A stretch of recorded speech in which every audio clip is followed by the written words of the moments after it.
Obama was quick to put a moratorium on the drilling for oil in the Gulf.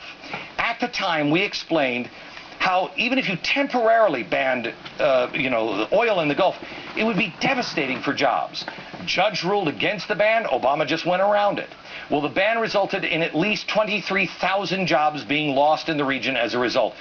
So it was horrible for the economy.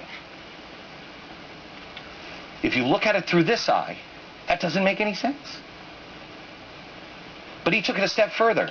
The next thing he did was he said, we have to cap and seal 3,500 U.S. wells in the Gulf. What this means is you permanently plug those wells.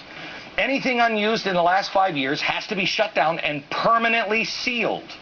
Well, anybody who knows anything about the oil companies at all, they know that oil companies routinely seal the well, then go back to the old wells to get more oil. Experts estimate the Obama order will cost the oil companies $1.4 to $3.5 billion just to cap the wells. Some smaller producers will be giving up $6 to $18 billion in lost revenue for future production. So we've closed the doors on our own companies, which doesn't make sense. It's unsustainable. We need capital. We need money. We need cheap energy. But here's where it really gets confusing. At the same time, I told you on this program, we opened a door somewhere else. We issued a preliminary commitment last year to loan $2 billion to Brazil for oil exploration that is deeper than what we were doing here, that was a danger to the planet. Remember, that's why we're doing this. It's bad for the planet. Oil is bad, and drilling is bad for the planet. So why would we loan $2 billion? We'll lose $18 billion here and loan $2 billion to Brazil to do a drilling that is twice as deep as what we were doing in the Gulf. Then the Obama administration loaned $1 billion last year and just loaned another $1 billion to Mexico to drill. Where? In the Gulf of Mexico.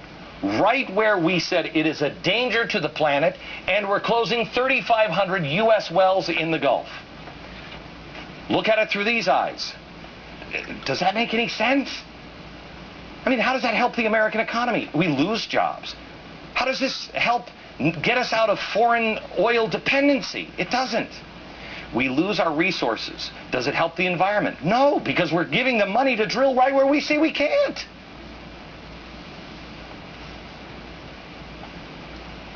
So how does this policy help the United States? Poor countries around the globe.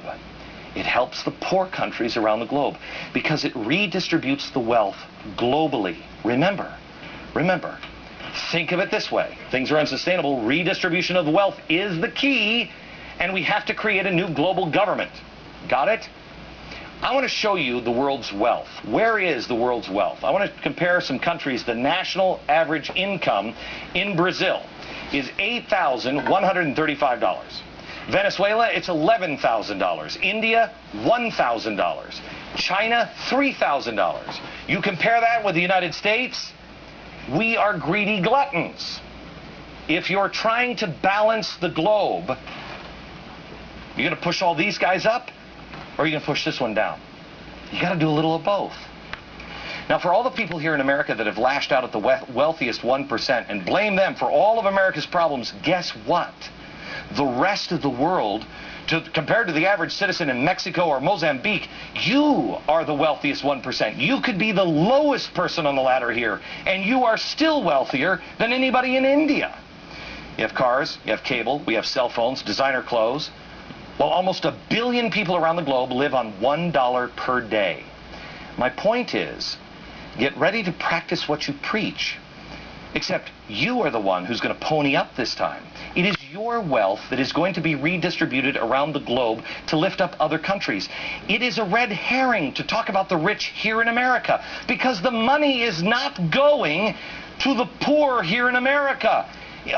Tons of money is going overseas. In fact, since we have the most to lose, our standard of living is going to go down. I played you a clip of John Holdren, the science czar, yesterday.